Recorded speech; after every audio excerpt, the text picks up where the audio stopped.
Hello, check. Yes. Okay, so hi guys, this is Abira from NDTV. Yeah. We really enjoy the trailer.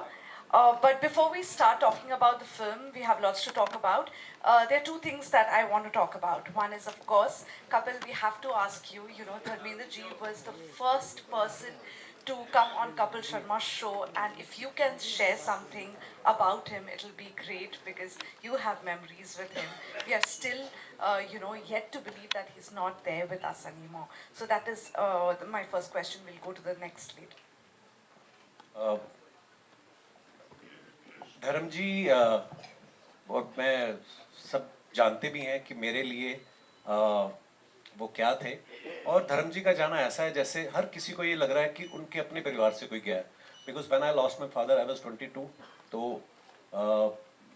बाप से जब सीखने की उम्र होती है उस समय मेरे पिता चले गए, तो मैंने उनके साथ तो इतना वक्त नहीं बिताया। लेकिन जब मैं मुंबई आया और जब हम लोगों ने अपना शो शुरू करना था, तो किसी को पता नहीं था कि हमारा शो क्या है क्या नहीं है, और production house channel they were trying कि किस सेलेब को बुलाया, और कोई भी नहीं आने को उस समय तैयार था। और मैं धर्मपा जी के साथ एक फ़्लाइट में मिला था पहली बार। हम लोग टोरंटो जा रहे थे, तो उस फ्लाइट में हमारी इतनी दोस्ती हो गई, आप बिलीव नहीं करेंगे, उस सारी फ्लाइट में धर्मपा जी हमको जोक सुनाते हुए गए और हमारी इतनी दोस्ती हो गई। तो फिर मुझे लगा कि यार एक बार धर्मपा जी के पास चलते, तो मैंने उनसे वक्त लिया और मिलने गए। उन्होंने कुछ नहीं पूछा क्या है शो। मैंने कहा पाजी मैं बना रहा हूँ पहली बार, और मैं चाहता हूँ कि आप हमारे गेस्ट आए। तो उस समय उनकी कोई फिल्म भी रिलीज पे थी और वो बिजी भी थे, और फिर भी उन्होंने जो उनकी टीम में थी, I remember her name, Poonam शायद, उनको बोला कि ये मेरा बेटा है और इसको डेट निकाल के दो कैसे भी करके। और उसके बाद भी बहुत सारे ऐसे मौके, बड़ी सारी मुलाकातें। तो मैंने कल मीडिया में भी लिखा था, इट वाज लाइक कि दूसरी बार पिता को खो देने जैसा वो मेरे लिए रहा है। बट सच्चाई भी है, जो आए हैं दुनिया में सबको एक बार जाना है, लेकिन जो अच्छे लोग होते हैं उनके लिए मन में रहता है कि यार थोड़ा वक्त काश और मिल जाता, काश एक मुलाकात और हो जाती। तो हाँ, वो दुख हम सबको है। So but he lived like a king. So Dharam paaji जैसा कोई भी नहीं है और ना ही कोई होगा। सो धर्म पाजी के लिए जोरदार तालियां होनी चाहिए। हमेशा हमेशा हम उनको याद करते रहेंगे, और जैसे ही याद करेंगे आई थिंक चेहरे पे एक स्माइल आना स्वाभाविक है। So I love him. Okay, my last question to you is: we have heard about the shooting that has happened in your cafe. Can you tell us, Kapil, was it scary for you? And also, if 1 second, Kakar. Yeah. If it was it scary for you, and what are the precautions that you have been taking even in Mumbai? See, Abira, I think right now, of course, किस We किस को don't प्यार get करें Kapil टू की Sharma बात। every No, no, day. he's Just okay okay, no yeah. Problem no problem. So तो ये इंसिडेंट कनाडा में हुआ, वैंकूवर में, और आई थिंक 3 बार वहाँ पे फायरिंग हुई। और मे भी जो मुझे लगता है, आई थिंक वहाँ का थोड़ा जो रूल्स है वहाँ के, सो पुलिस के पास शायद इतनी पावर्स नहीं है कि वो उस चीज़ को कंट्रोल कर पाए। बट उसके बाद जब हमारा ये केस हुआ, तो ये केस फेडरल में चला गया, जैसे हमारी सेंट्रल गवर्नमेंट होती है, वहाँ की कनाडा की पार्लियामेंट की उसके ऊपर चर्चा हुई। सो मुझे तो लगता है कि ऊपर वाला जो करता है उसके पीछे की जो कहानी होती है हम नहीं समझ पाते। लेकिन बहुत सारे लोगों के मुझे फ़ोन आए कि वहाँ पे ऑलरेडी ये सब बहुत कुछ चल रहा था, लेकिन आपके कैफ़े पे फायरिंग हुई, वो न्यूज़ बनी। तो अब जो है वहाँ की पुलिस, वहाँ का लॉ एंड ऑर्डर जो है, वो उसमें काफ़ी इम्प्रूवमेंट करने की तरफ उनके वो कदम बढ़ रहे हैं। सो आई थिंक और बाकी मैं कभी मुंबई में और अपनी कंट्री में तो कभी अनसेफ फील नहीं करता। हमारी मुंबई पुलिस जैसा कोई भी नहीं है। तो ठीक है, जितनी बार गोली चली वहाँ पे, उसके बाद हमें और बड़ी ओपनिंग लगी हमारे कैफे में। क्या बात है, क्या बात है। सो ऊपर वाला साथ है तो ठीक है। हर हर महादेव जी, Thank you. अगला सवाल। कहाँ है माइक? हेलो कपिल, आपके राइट लेफ्ट में, sorry, Amit from Dainik Bhaskar.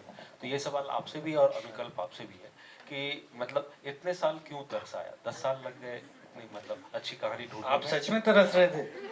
Audience तरस रही थी। तो क्या रीजन है, मतलब 10 साल क्यों लग गए? नहीं, हम अपने शो में बिजी थे, वो सब चल रहा था। और फिर मैंने इनसे, कपिल भाई से बोला अगर आप हाँ करो तो लिखूँ मैं। दिमाग में स्टोरी थी। चक्कर क्या होता है, राइटर बहुत स्टोरीज लेकर के सबके पास है, सब लोग अपनी कोशिश में लगे रहते हैं, पर एक होता है ना कि सही मौके पे सही बात होती है। तो वो शायद हम लोग यूएस में एक शो कर रहे थे, पूरा लाइव शो था हमारा, तब मैंने कपिल भाई से डिस्कस किया कि ये अपना आइडिया है, इनको आइडिया बहुत अच्छा लगा, इनको डेवलप करो, अपन करते हैं। और था भी अच्छा, क्योंकि इसमें ज़्यादातर होता है ना कि, और हमारा चीटिंग वाला है नहीं कि लड़का दो लड़कियों के साथ बेईमानी कर रहा है, वो है नहीं।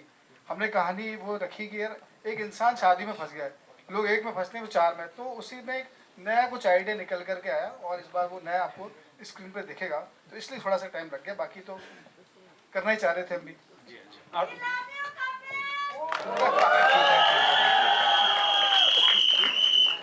कपिल आपसे सवाल था, कपिल है, अमित अमित जी, हाँ फिर से कि अगर हम इस कॉन्सेप्ट को उलट दें, मतलब ये है ना कि लड़का चार चार लड़कियों के साथ फ्लर्ट कर रहा है या शादी कर रहा है, अगर हम उसे उल्टा कर दें कि लड़कियों के साथ या कोई एक लड़की ऐसा कर रही हो चार लड़कों के साथ, तो ये क्या इंडियन ऑडियंस के मतलब सिचुएशन में डाइजेस्ट होगा? मैं बोलूंगी इंडियन ऑडियंस वो क्या प्रियंका चोपड़ा ने किया था ना एक बार, नहीं हुआ, वो नहीं आया पसंद लोग। नहीं, ऐतराज तो काफी चली थी। उन्होंने किया था तो खून हो गया इसमें लोगों में। सर ये भी पिक्चर है, प्लीज आई रिक्वेस्ट एवरीबॉडी, ऐसे इंस्पिरेशन लेने की कोई जरूरत नहीं। कपिल आप अगर कुछ कहना चाहेंगे, क्योंकि आप एक मतलब क्रिएटिव भी हैं, सिर्फ एक्टर या परफॉर्मर नहीं, तो एक मतलब थिंक टैंक के तौर पे। नहीं, मुझे लगता है कि देखिए आप अपनी अपनी संभाल लो, इसी में आपकी भलाई है। तो मुझे नहीं लगता कि चाहे कोई लड़का हो चाहे लड़की हो, नहीं करनी है शादी मत करो, फिर चाहे जो आपको कर रहा है करो, लेकिन अगर आप शादी कर लेते हैं तो भाई फिर वो धर्मपति और धर्मपत्नी बन के निभाओ आप। सो आई थिंक ये सिर्फ एंटरटेनमेंट के लिए है, क्योंकि एक क्रिएटिव वर्ल्ड ऐसा है जिसमें आप कुछ भी सोच सकते हो, कहीं पे भी चले जाते हो। तो अंकल भाई भी कहीं पे भी चले जाते हैं। तो मेरा बड़ा सौभाग्य रहा है कि 2 फिल्म में मैंने 8 हीरोइन के साथ काम किया है, तो ये लोगों को एंटरटेन करने के लिए है। और पहली को जितना प्यार मिला, और आई एम श्योर दूसरी फिल्म को भी। और मैंने जैसे पहले बताया कि लोग हमसे पूछते थे यार वो 4 बीवी वाली फिल्म, अभी हम लोग जब शूटिंग भी कर रहे थे भोपाल में, तो वहाँ के जो हमारे पुलिस के कुछ सज्जन थे, तो वो रोज हमारे साथ शूट पे होते, तो वो हमेशा पूछते सर हम बड़ा इंतजार कर रहे थे 4 बीवियों वाली, पता नहीं उनके मन में क्या फैंटेसी चल रही होगी। तो एंजॉय करें, इसको देखें और उसके बाद ज्यादा नहीं सोचें। और कपिल हनी सिंह के साथ का मतलब यार collaboration, thank you for asking this question. Honey पाजी को मैं स्पेशल थैंक्स कहना चाहूँगा। मैंने उनको कॉल किया जब हमारी रतन सर के साथ, सबके साथ, अब्बास भाई, अंकल भाई, हम लोग बात करते कि एक ऐसा सॉन्ग होना चाहिए कि कुछ बीट सॉन्ग या ऐसा कुछ जिसमें हम सब लोग आर्टिस्ट हों। तो हनी पाजी को मैंने कॉल किया, उन्होंने मुझे कहा कि गिव मी 3 days, मैं आई एम ट्रैवलिंग। तो 3 दिन में उन्होंने कुछ बना के भेजा और पहली ही बार में हम सबको पसंद आया और उन्होंने हमें गिफ्ट किया है सॉन्ग। और 3 दिन में, हाँ, तो 3 दिन में उन्होंने बना के भेजा और हम सब ने सुना और बस बाकी आप सब लोगों ने देखा, बड़ा कमाल। और लव यू हनीपा, thank you so much for everything. Hi Kapil, Satya from India today.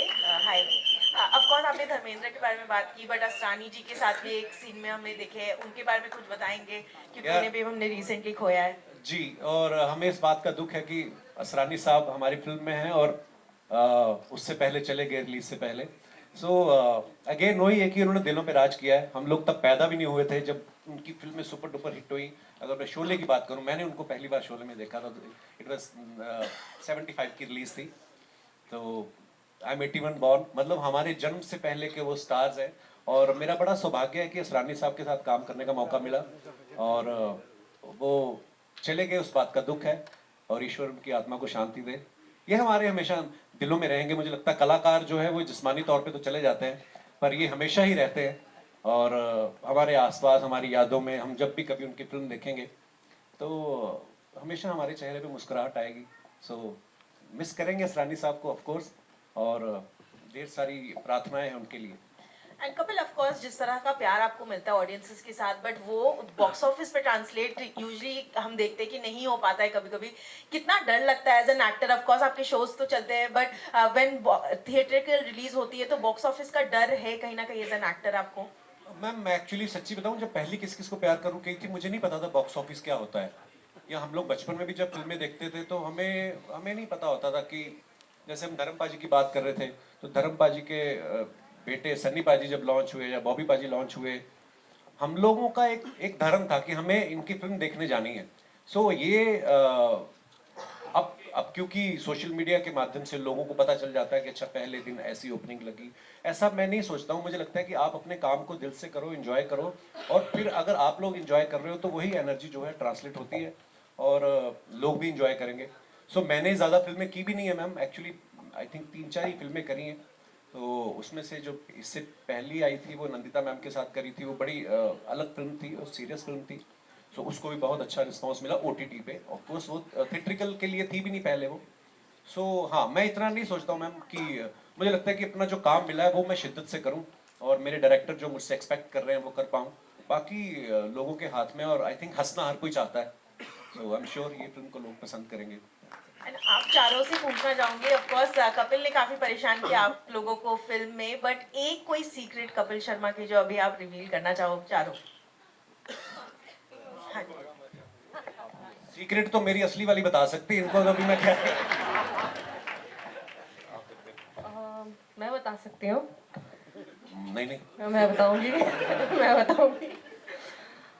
हम शूट कर रहे थे ऑब्वियसली भोपाल में बहुत गर्मी थी।